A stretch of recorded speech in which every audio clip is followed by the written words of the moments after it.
Bienvenue à cette session d'actualité sur nos antennes. Mesdames et messieurs, bonjour. La proposition de loi sur la congolité alignée au calendrier des matières à traiter au cours de cette session à l'Assemblée nationale continue de faire réagir la classe sociopolitique congolaise à l'Alliance des forces démocratiques du Congo, AFDC, parti politique du président du Sénat, Baeti Lukwebo. L'on estime que cette proposition de loi n'est pas prioritaire au regard de la situation sociale, sécuritaire et économique désastreuse du pays qui nécessite une attention particulière. Image et commentaire.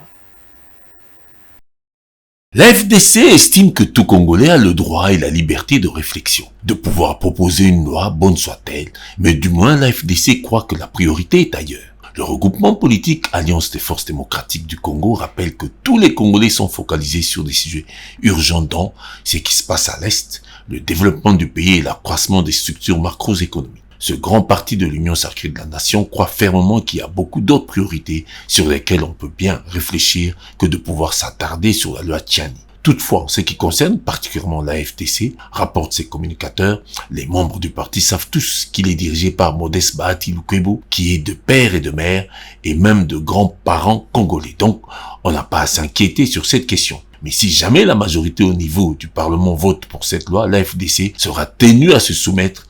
Et si c'était le contraire, le parti devra aussi se rabattre sur la décision de la majorité des élus. Telle est la position à la dernière sortie médiatique de l'ensemble de la formation politique de l'actuel président du Sénat. Entre-temps, les députés nationaux ont adopté, moyennant amendement, le calendrier de la session parlementaire de mars 2023. Ce calendrier reprend la proposition de loi sur la congolité initiée par Noël Tchani et portée par le député Singi Pouloulou. Cette proposition de loi vise à réserver exclusivement l'accès à la présidence de la République à tout citoyen né des deux parents congolais. Les partisans de Moïse Katumbi, candidat déclaré à la présidentielle de 2023, né d'une mère congolaise et d'un père originaire de l'île grecque de Rhodes, pensent que c'est une manœuvre pour exclure Moïse Katumbi. L'association congolaise pour l'accès à la justice ACAJ craint aussi que cette réforme puisse menacer l'unité nationale, maintes fois mise à l'épreuve par des frustrations réelles ou supposées. C'est dire que l'examen de cette loi en plénière est loin d'être de l'avis de tout le monde.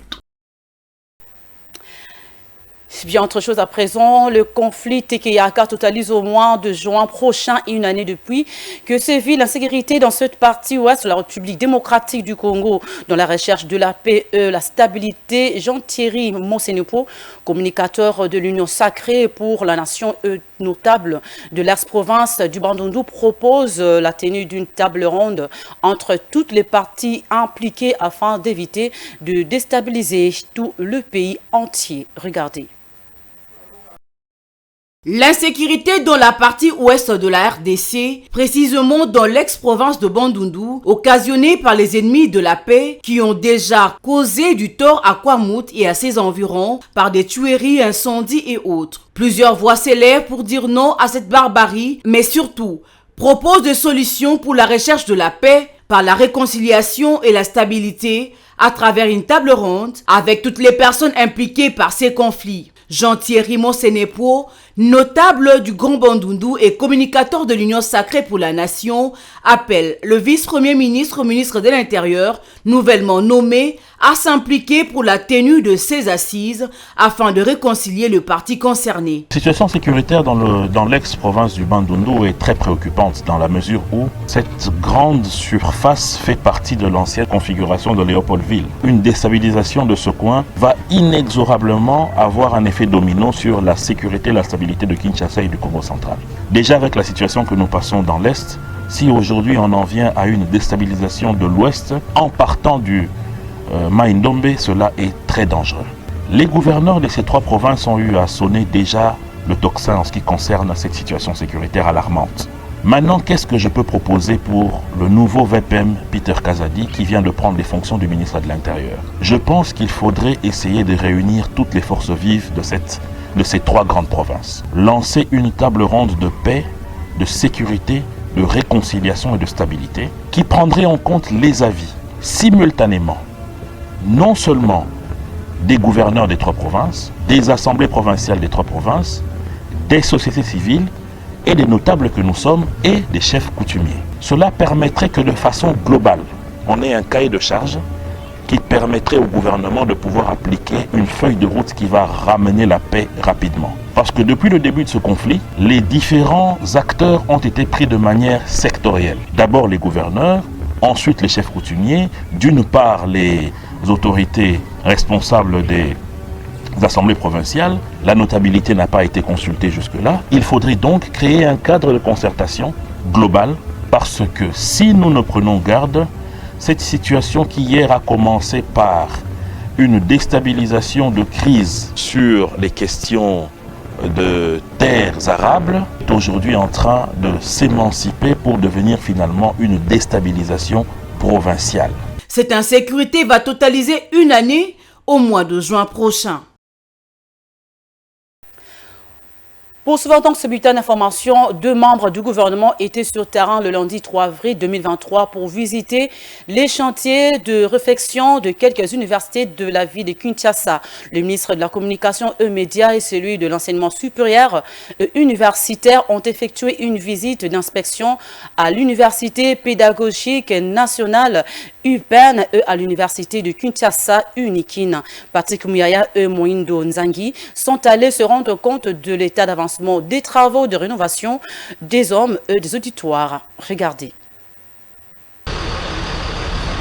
Première étape de cette visite de terrain, l'Université pédagogique nationale UPEN. Les 2 ministres et leur suite ont visité des homes rénovés de fond en comble, des auditoires modernes en construction. L'objectif est de mettre les étudiants dans les meilleures conditions d'apprentissage. Le projet lancé il y a peu par le gouvernement central a déjà pris forme. La visite d'aujourd'hui en réalité n'était qu'un échantillon parce que vous savez qu'on a commencé de manière inédite un vaste programme de rénovation de nos universités. Nous avons été avec vous à l'Université pédagogique nationale. Vous avez vu des homes être totalement rénovés en partant de la tuyauterie, de l'électricité, du système d'approvisionnement en eau, des lits, des systèmes d'aération. Vous avez vu des auditoires modernes être construits capables d'héberger en même temps 6 000 étudiants dans des conditions modernes, de ce que nous aurons demain comme université, comme site pour la préparation des jeunes qui vont prendre leur relais dans la direction de ce pays. Avec cette rénovation du cadre de vie et de travail universitaire, le ministre Moindo Nzangi estime qu'il faut remplir certaines conditions pour l'admission des étudiants dans les homes en cours de modernisation. Lorsque vous logez gratuitement dans une chambre, en fait, vous ne donnez pas la possibilité à votre université de pouvoir l'entretenir. Donc on va devoir discuter avec les étudiants, on est déjà en discussion avec eux, ils sont d'accord. On va devoir mettre cette fois-ci un prix raisonnable, social d'ailleurs, mais qui soit capable d'entretenir. Cette visite de Patrick Muyaya et Moindo Nzangi à l'université de Kinshasa est une aubaine pour les recteurs de cet alma mater. Accueillir 2 membres du gouvernement à l'UNIKIN ne l'a pas laissé indifférent, il a exprimé sa satisfaction. L'université de Kinshasa accueille avec beaucoup de bonheur ces 2 ministres du gouvernement central qui, par leur présence, sont venus nous montrer l'accompagnement du gouvernement central.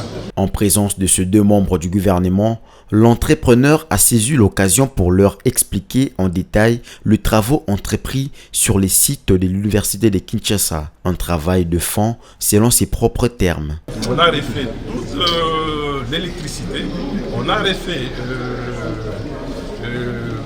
la peinture, on refait la voirie. Il y a 13 km de clôture que nous sommes en train de faire pour sécuriser les sites universitaires. Les étudiants qui sont le premier bénéficiaire de cette modernisation n'ont pas caché leur satisfaction. On est vraiment satisfait parce que nous étudions dans des conditions qui sont défavorables. Nous n'avons pas vraiment la capacité de bien acquérir des connaissances. Nous sommes par-ci par-là éparpillés dans des préfabriqués et cela affecte notre connaissance scientifique. À noter que les travaux en cours dans ces 2 universités ne sont qu'une première étape. Les autres établissements d'enseignement supérieur vont certainement subir cette cure des jouvences. Et voilà ce qui marque la fin de cette 2e session d'actualité, mesdames et messieurs. Merci à vous d'avoir suivi. Bonne suite de programme sur nos antennes. Au revoir.